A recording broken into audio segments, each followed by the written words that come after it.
Yorme Isko Moreno Mendoza. At syempre, maraming salamat po sa ating pumutihin na punong-puno dito po sa Vicente Lime Elementary School. Ayan, urong muna po tayo, mga kasamahan po natin, mga kabagang. Get-me muna po tayo. Medyo pagkakayanin po ay medyo upo-upo lamang po tayo para po na makita rin po nila ang mga nangyayari din po sa harapan. At syempre, tawagin din po natin upang bumate, Councilor Colonel June Ibay! Sa mga kapitbahay namin, at salamat po tayo kahit papano nandiyan ang ama natin dito sa lungsod ng Maynila, Mayor Isko Moreno, at laging hindi tayo pinababayaan pag may mga ganitong sakuna. Siyempre kasama din natin ang ating Vice Mayor Chia Chensa. Sa totoo lang po, galing pa po kami sa session at kaya po nagsitakbo pa kami dito. Kasama din namin ang 10 ng team action ng District 1. Konsehal Taga, Konsehal Kuya Ian Mansay. Mamaya-maya po parating na din si Dr. Alfonso. Nandiyan din ang chairman natin. So, muli kami po dito sa pangunguna ng ama ng Maynila, Mayor Isko Moreno. Talagang hindi naman po talaga kayo pinababayaan. Nakita nyo, talagang action man siya, nandun agad. Kaya po, tuloy lang po sana ang buhay. So, kami po dito ay nakikiramay mula sa pamulaan ng lungsod ng Maynila sa pamumuno ni Isko Moreno. God bless po. Maraming salamat po, Councilor Colonel Julie Ibay, at sa mga pagkakataon po ito upang bumati po din sa atin. Palakpakan po natin ang ating minamahal na Vice Alcalde, Vice Mayor G. Atienza. Pwede po ba tayo? Kasi gusto ko rin kayo makita dito eh. Hindi po namin kayo makita. Magandang hapon sa inyo. Alam ko hindi magandang pakiramdam ngayong araw. Nakita namin kung anong pinagdaanan nyo kahapon.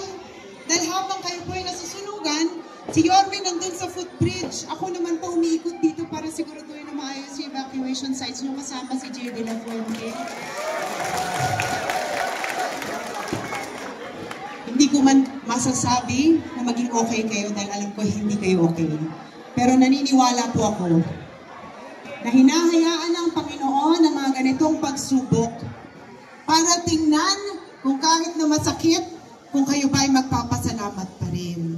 Kaya kahit na gusto nyo umiyak at magalit, magpasalamat pa rin kayo na kahit pa paano, buhay kayo at nandito kayo ngayon.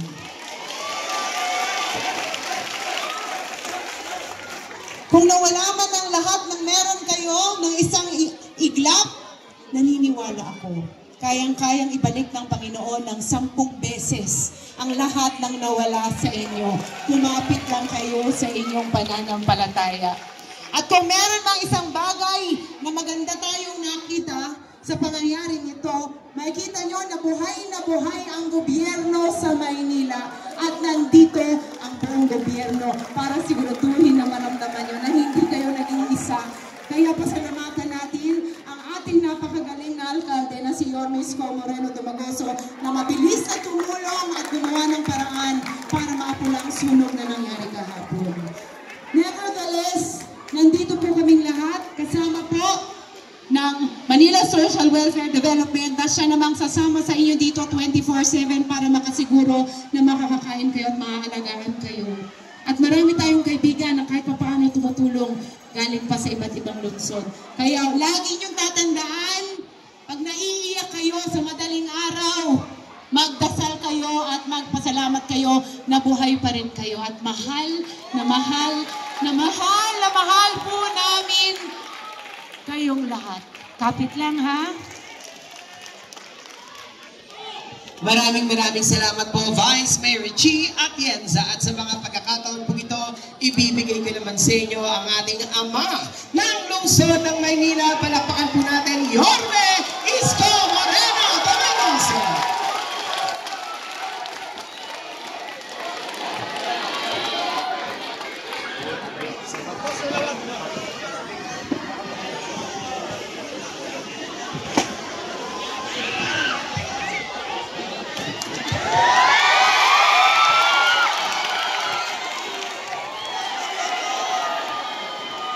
Magandang araw sa inyo.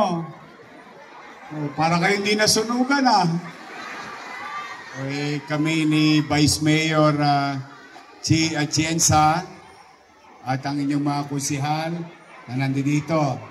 Nandito ang ating si Jesus Taga Pahardo, Eric Ian Nieva, si Kusihal Irma Alfonso, Junior Ibay, si Joaquin, at ang ating mahal na Congressman Ernix Dionisio. At sino ba binata rito?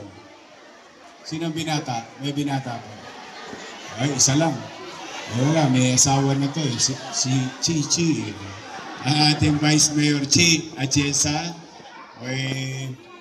Una, salamat sa Diyos, buo pa ang pamilya. Yung mga naipundar nyo, naubos. Kaya sana maging takdang aral, lalo na sa mga lalaki na nandito. Nagtatanso kayo, ayan, natanso tayo lahat. Dahil lang sa kapabayaan, panlalamang, maaari ng isang tao, libo-libong pamilya ang naapektuhan. Nasusunog na kayo, ninanakawan pa kayo ng kapitbahay nyo. Gusto nyo kulatayin ko? Ha? Gusto nyo masayin ko? Susunog na, ninanakaw pa yung wari nyo. Paano kayo makakabalik kagad kung titirahin natin yung mga tanso na yun? Pwede ba tayong babalik na walang kuryente? O, magkakakuryente ba pag walang wire? Ba't yung tinitira? Oh, tayo rin. Tayo rin ang nawalan. Tayo rin. Ninakawan natin ang ating mga sarili. Ganon ang mangyayari. Pero huwag kayo mag-alala. Nahoyo na yung dalawa. Kaya yung mga nasa video, tago na kayo.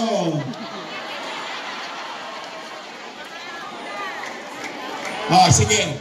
Tingnan natin ito yung mga nanay, mga tatay. Gusto nyo bang ikulong ko yung mga nagnakaw ng wire sa inyo? Sa kabayan ng gusto? Di ba sarap konyatan? Hindi, totoo lang. Ang hirap na nga ng buhay natin. Di ba? Hindi nga natin alam kung kailan tayo makaka-recover. Yung pagbalik lang na maging maayos tayo, may kuryente ulit, kahit pa paano may electric pan si Bunso, yung nanay ko, yung tatay ko, may edad na. Yun ang kailangan nyo isipin mga kabataan Hindi piyesta pag may sunog. Kaya sana maging aral yan.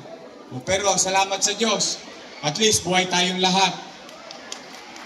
Tama ba? Parang gusto nyo ulit makakita ng helicopter Ang sosyal ninyo, ang bumbero ninyo, helicopter. Pero kundi dahil sa Department of Defense, sa Armed Forces of the Philippines, sa Office of Civil Defense, at sa Air Force, malamang naubos tayo lahat dun. Tama ba? Mas mabilis sa patay, hindi na lumaki. Hindi na natin nadama yung iba nating kapitbahay. Palakpakan natin sila.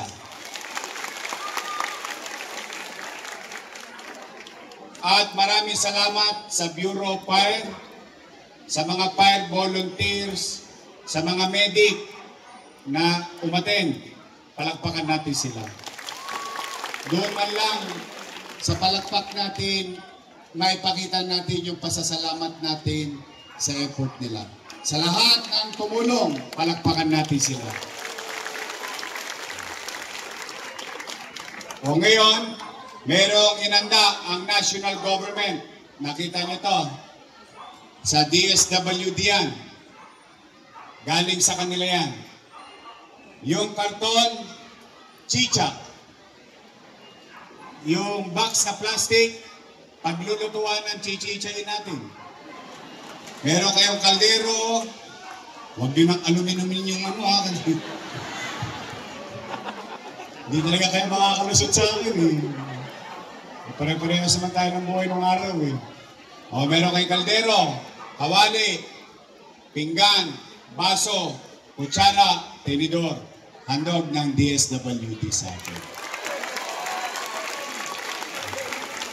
Model siguro. So, magkano kilo aluminum ngayon?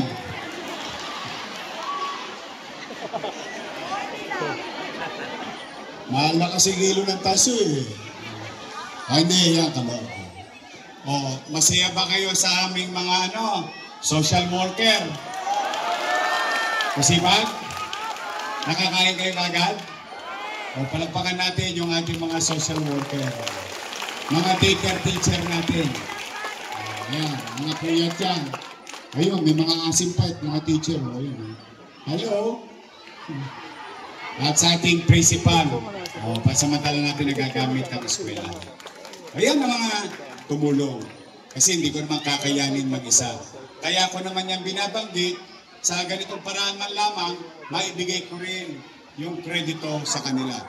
Yan ang mga kasama natin. So ngayon naman, nandito kami, ang inyong pamalang lungsod. Medyo masakit pa yung baga ko. Sama pala ng usok ngayon. Nasimot ko lahat kapon. Para matutudyo sa masakit sa baga. Pero hindi yon. Kaya ako nagpunta kasi ayaw ko nang lumaki pa. Kaya we put things in order. No? So anyway, sana sa ating mga kapolisyahan, palakpakan din natin dahil nahuli ang mga tulongres. At huhulihin pa. Lipat na kayo. Pag nandun kayo sa video, ay, ng mga nasa bubong, may dala pang plies no? Kakasunog na eh. Sunugin ko kaya kaluluwa nyo. Anyway, magbago na kayo. But anyway, nandito kami ng inyong pamalang lungsod. 865 families. Para makabili kagad kayo ng 2x2.